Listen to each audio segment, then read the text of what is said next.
चलिए पुनः आप सबों का स्वागत अभिनंदन। पिछले वीडियो में हमने बताया था कि जब अनुवाद सीखना हो तो अनुवाद सीखने के लिए लगभग 5-6 मुख्य बिंदु थे जिसके हमने परिचर्चा किया। उसमें पहला था कि कहीं ना कहीं काल्स के बारे में समझना। हमने पिछले वाले वीडियो में काल की विस्तृत चर्चा किया कि काल वैसे संस्कृत में होते हैं 10, लेकिन 5 में ही कहीं ना कहीं मैट्रिक इंटर भी बच्चे कर जाते हैं। तो उस काल पहचाने का हमने ट्रिक बताया था कि काल 5 है, लट लोट लंग विधि लिंग लीट। वैसे 10 है, 5 पर हमने चर्चा किया था। और कैसे एक वाक्य को हमने 5 में तब्दील किया था कि मैं जाता हूँ, मैं जाऊँ, मैं जाता था, मुझे जाना चाहिए, मैं जाऊँगा।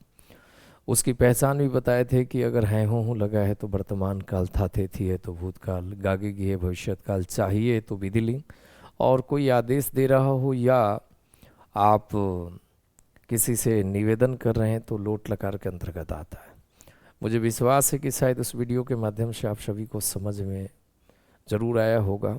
दूसरा पॉइंट हमने बताया था कि पुरुष, अगर आप पुरुष नहीं समझते हैं तो जाहिर सी बात है कि अनुवाद बनाने में बड़ी कठिनाई होगी। और पुरुष के साथ साथ हम वचन की भी चर्चा करेंगे पुरुष में।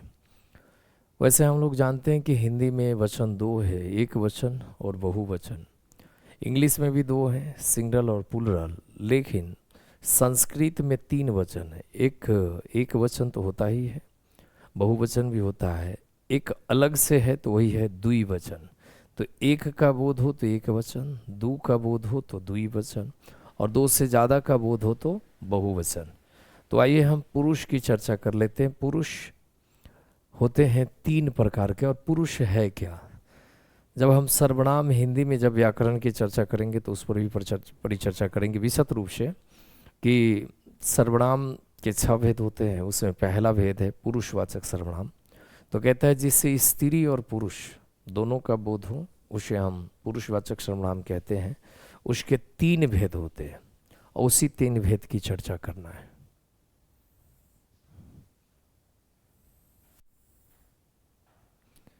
वह 3 भेद है। पहला है उत्तम पुरुष,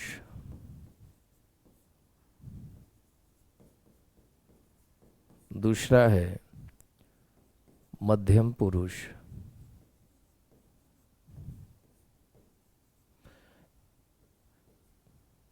पह शुकार और जीरो दिए इसका मतलब पुरुष, और अगला है प्रथम या अन्य पुरुष। अब नाम के अकॉर्डिंग हम उसकी परिभाषा ले लें कि उत्तम पुरुष किसे कहते हैं। उत्तम माने होता है श्रेष्ठ। क्लास में जो कहने वाला होता है वो श्रेष्ठ होता है। जैसे टीचर आपको सुनाता है, आप सुनते हैं, तो कहने वाले को उत्तम पुरुष कहते हैं। कहने वाले को उत्तम पुरुष कहते हैं। और जो बात हम कह रहे हैं वर्ग के हमारे बच्चे स्टूडेंट सुनते हैं तो सुनने वाले को मध्यम पुरुष कहते हैं। और जिसके बारे में कुछ कहा जाए उसे प्रथम या अन्य पुरुष कहते हैं। पुनः एक बार मैं चर्चा कर दूं। कहने वाले को उत्तम पुरुष कहते हैं, सुनने वाले को मध्यम पुरुष कहते हैं, और जिसके बारे में कुछ कहा जाए उसे हम प्रथम या अन्य पुरुष कहते हैं। अब उत्तम पुरुष में उत्तम पुरुष के भी 3 भेद हो गए, मतलब एक वचन, द्विवचन, बहुवचन, तीनों में बांटा गया है। तो एक वचन में कौन होगा? और यह ध्यान रहे कि आपके अनुवाद के लिए यह मील का पत्थर है, बहुत इंपॉर्टेंट है। अगर आप पुरुष नहीं समझेंगे तो किसी भी सूरत में आप अनुवाद नहीं बना पाइएगा। इसलिए इसको ध्यान से समझ लीजिएगा। जहाँ दिक्कत होएगी आप ज़रूर आप अपने वीडियो में आप कमेंट करके बता सकते हैं। देखिए, उत्तम पुरुष में 3 ही सीट है, 3 से ज़्यादा हो नहीं सकता। तो उत्तम पुरुष के एक वचन में क्या आएगा? उत्तम पुरुष के एक वचन में आएगा मैं, मैं। और द्विवचन में आएगा हम दोनों, हम दोनों।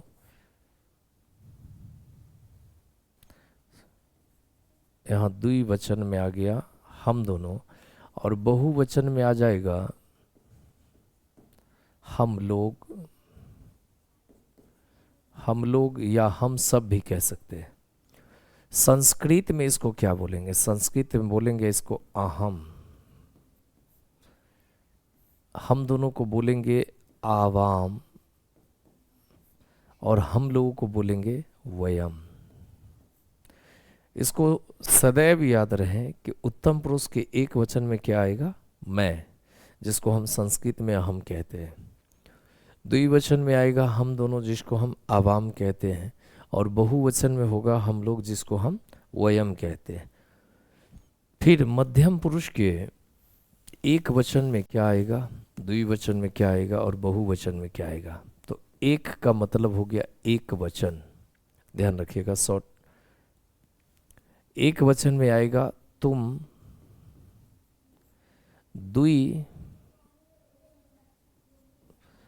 द्विवचन में आएगा तुम दोनों,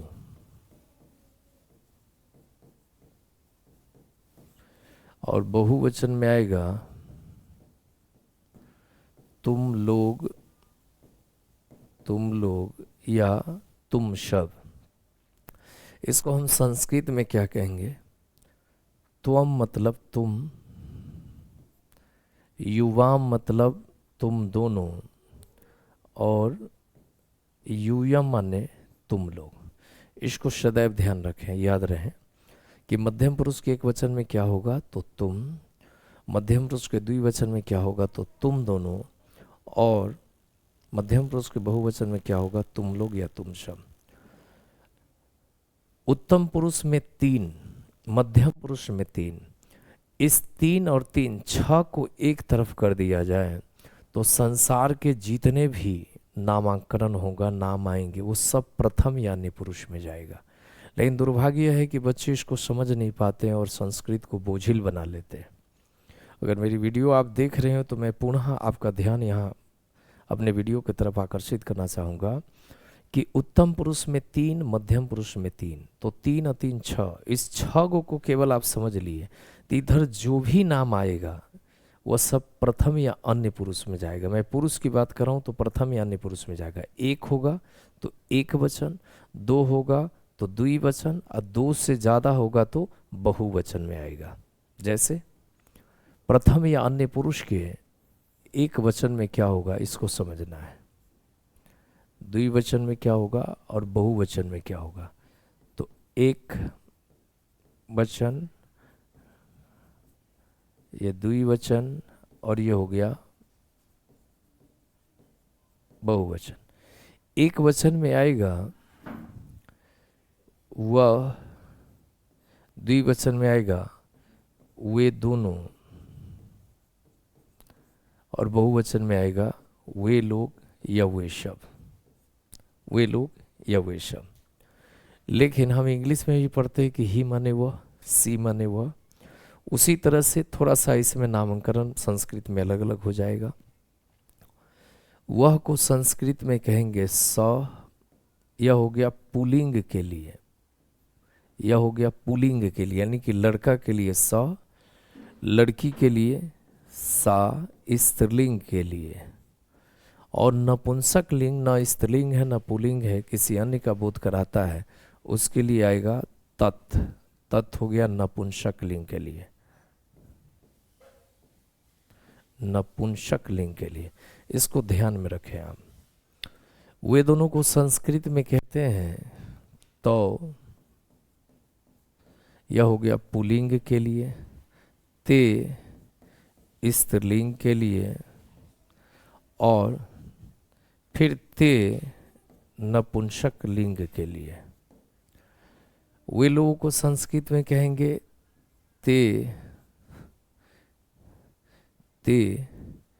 ते माने पुल्लिंग के लिए, ता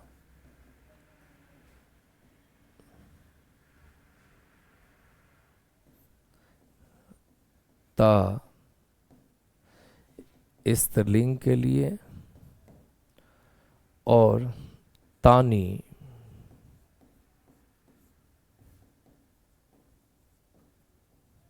नपुंसक लिंग के लिए, नपुंसक लिंग के लिए इसका प्रयोग होगा। अब इस पुरुष को अगर हम समझ लें तो फिर हमें अनुवाद बनाने में कहीं से भी कोई दुविधा नहीं होगी। दूसरी बात, प्रथम यानी पुरुष के एक वचन में एक नाम भी आएगा। एक नाम, एक नाम, कोई भी, कोई एक नाम, कोई एक नाम प्रथम यानी पुरुष के एक वचन में आएगा। द्विवचन में क्या आ जाएगा? कोई दो नाम।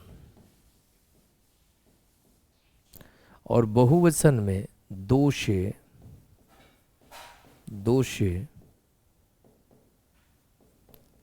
अधिक नाम, दो से अधिक नाम। विजय सर,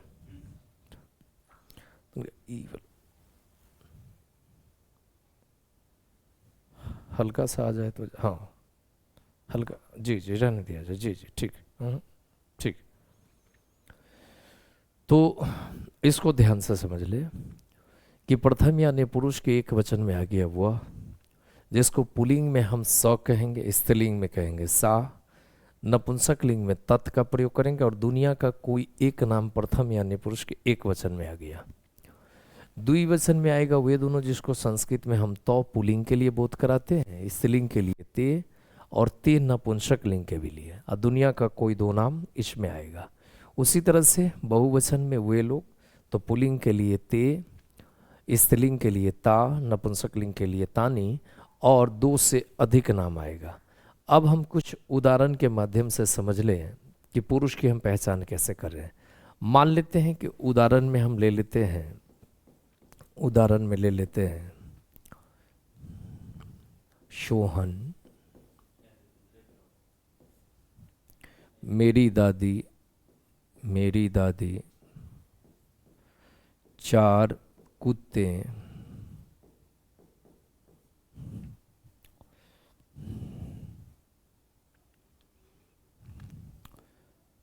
उसकी माँ,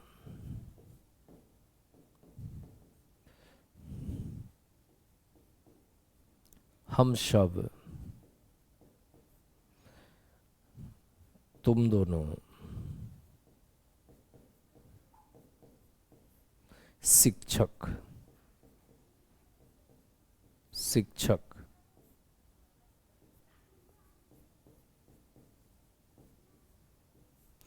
अगर हम कहें कि इसको पहचान कीजिए कि किस पुरुष और कौन सा वचन है, कौन सा पुरुष है और कौन सा वचन है, तो जरा देखिए आप इस बोर्ड पर, जो वीडियो अभी पढ़ रहे हैं आप सभी।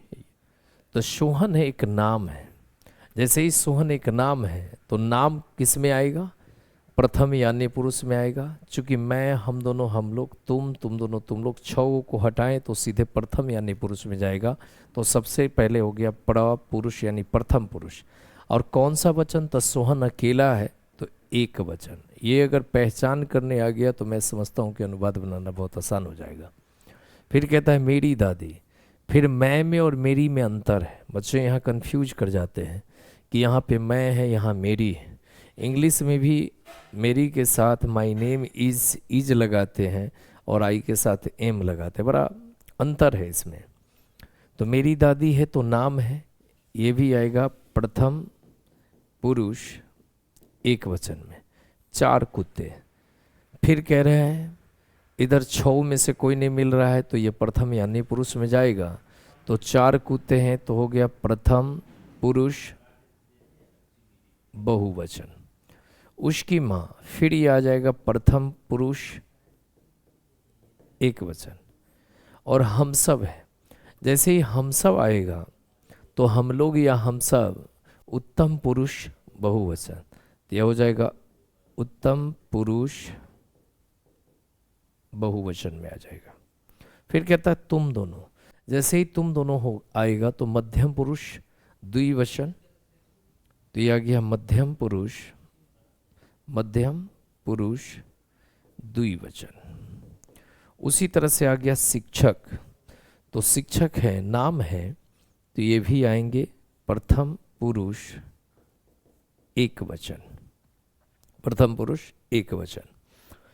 अब मान लेते हैं कि लकार वाला एक वाक्य ले, तो हम कैसे जानेंगे? जैसे लिखे कि मैं